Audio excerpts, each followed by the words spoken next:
you guys. One of my favorite things, in fact, is the revamp of the control center. So previously when you'd swipe up from the bottom, you'd be able to control your brightness and what have you.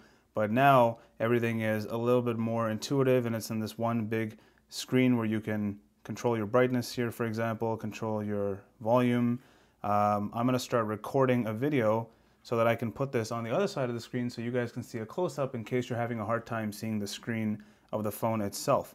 So now that it's recording a video, we can minimize this, and I'll show you how you can add that video recording feature on your phone as well. So you go into settings and you can click on Control Center. After clicking on Control Center, you can see Customize Controls, where you can add exactly what you'd like, and it'll show up there in the bottom. So I've added Apple TV control, a low power mode, a memo, a voice note, do not disturb while driving, which is a really cool feature. I'll get more into that later. And yeah, calculator, camera, screen mirroring, all that stuff is pretty much default. Another really cool thing, actually not cool, it's kind of not cool. What I noticed is when you toggle Wi-Fi and Bluetooth on and off from here, Apple has pointed out that it doesn't actually disable the antenna for Bluetooth and for Wi-Fi. It simply disconnects whatever devices are connected. So this is something that Apple's done to make it a lot more intuitive for one Apple device to communicate with another. This means that if you are using the Apple Watch, or for example, you have a new device you're trying to pair to, it'll automatically pick up that other device. That means that you can turn these off and on, but it won't necessarily turn off your actual Bluetooth and Wi-Fi. And you can do that by going deep into the settings, and once again you go to Wi-Fi or you go to Bluetooth and what have you, and you can disconnect it from there. So it's kind of a pain. An important thing to know, if you want to save battery, go into settings, go into Wi-Fi, turn it off, go into Bluetooth, turn it off, and that's probably the only way that you can really turn those things off. As I mentioned before, there's a feature in this thing called Do Not Disturb, which is by far my favorite thing about this phone, about this new OS. It puts your phone into Do Not Disturb mode, and it says you will not receive notifications while you are driving. Now you can customize what people see whenever they contact you. If I go into, where is it? Do Not Disturb, and I go to right over here. It says auto reply, so activate Do Not Disturb mode, and it'll limit notifications while driving. Incoming calls will be allowed through, so if you're on Bluetooth, it'll come through. But if you have text messages or emails or voice messages from WhatsApp, for example, all those will be blocked, and you can actually set up what the auto reply comes out to. So if you can set it to auto reply to favorites, no one, everyone, and it'll auto reply by saying whatever message you'd like, which you can customize. Now the interesting thing is, if you are in the car and let's say you need to absolutely, I don't know, change your song or something, or check Google Maps really quickly, you can turn on the screen and it'll prompt you on the bottom. It'll say, I am not driving. And when you click that, it'll turn off Do Not Disturb mode or driving mode, and you'll be good to go. This is important because especially now in Ontario, the province where I am, the fines have been raised. For a lot of people who don't know, it's $500 for a ticket if you're caught texting or using your phone, pretty much any handheld device while driving. And you get 3 demerit points, which for those of you who don't know means that your insurance is going to go through the roof. Keep that in mind.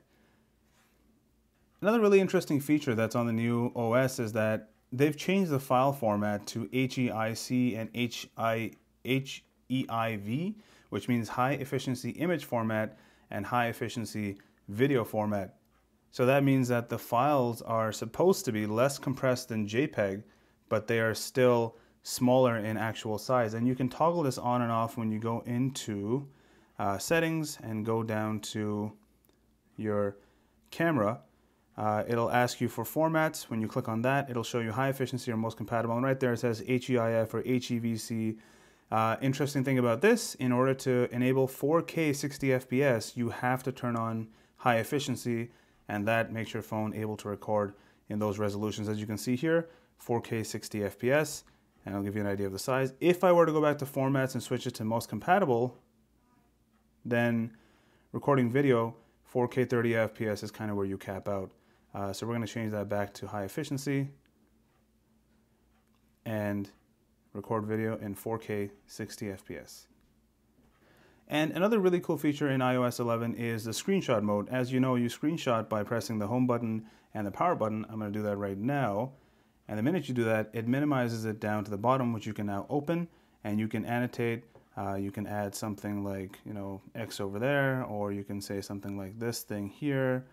You can also change the color, so you can notate things, you know, whatever you want to do.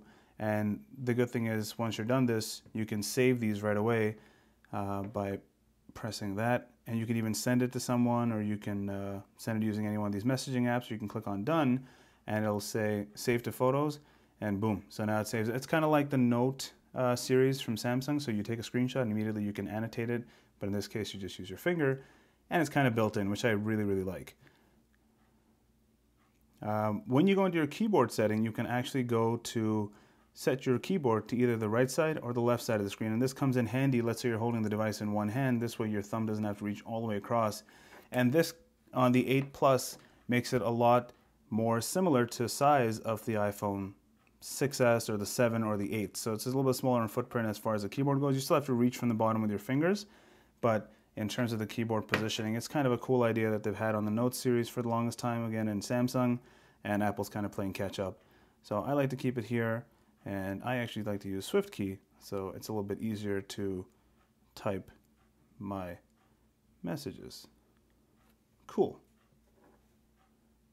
So one of the main features they added to iOS 11 that Apple users have been asking for years has been the file browsing system. So if you go into Files, you can now access various things such as OneDrive, Drive, iCloud Drive, recently deleted, all that fun stuff. And now it's supposed to be like a file browsing system, sorta.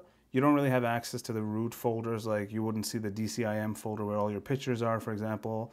You wouldn't see a WhatsApp folder, nothing like you'd see on an Android, but it's kind of like one amalgamated screen where you can browse through all of your cloud drives, and for that reason alone, it's pretty useful. So another really cool feature of this thing is Emergency SOS, which is long overdue in my opinion. When you click on Emergency SOS in the settings screen, you can immediately go down to turning this on, enabling it with 5 clicks of the power button, which will automatically send a message to emergency services, and it'll notify your emergency contacts that you've contacted emergency services and where your last location was. So very cool. It's kind of like a medical alert bracelet in a sense, and I think it's long overdue for the Apple phones.